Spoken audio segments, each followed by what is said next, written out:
По 7 години ќе профункционира јавното предпријатие Енерго, кое во текот на годината треба да ги заврши сите проекти, за да наредната година биде ставена и првата гасификациона цевка, најави градоначалникот на општина Штип Благој Бочварски, по средбата со директорот на МЕР Благој Чекотески. Следните чекори се да го рестартираме јавното предпријатие кое што беше формирано, но за жал од претходната локална власт не беше направен ниту еден чекор во насока на отпочнување на проект за гасификација на Штип, со што ќе продолжиме со ревидирање на физибилити студијата и ќе продолжиме со изработка на инфраструктурен и основен проект за гасификација на Штип.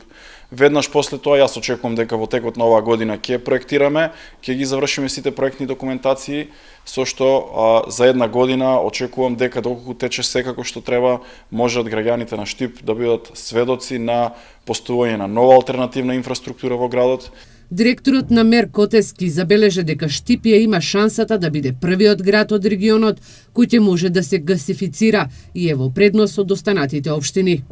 Исто така е во предност во однос на другите општини, затоа што веќе на само 3 километри од општина Штип е главната гасоводна мрежа. Главната мерна регулациона станица е веќе во состојба да може да дава газ за Штип. Штипскиот градоначалник забележа дека во буџетот на општина Штип се предвидени 6 милиони денари за проектите кои треба да ги реализира јавното предпријатие Енерго, а доколку се потребни дополнителни средства ќе се направи и ребаланс на буџетот.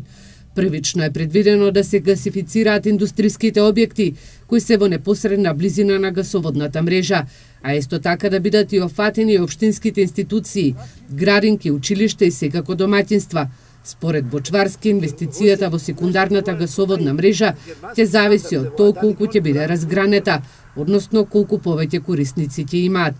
Бараме средства за пренамена на системите, на котлите кои што ги има моментално во институциите, а се на нафта, на загревање на нафта, и за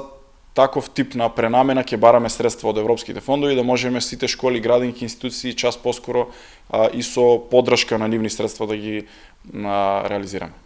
На новинарско прашање дали ќе се решат сите проблеми и забелешки од општинските јавни предпријатија кои досега ја кочеа гасификацијата на општините во земјава, директорот на МЕР Котески истакна дека сите проблеми ќе се решат со новиот закон за енергетика, кој треба да се донесе кон крајот на март.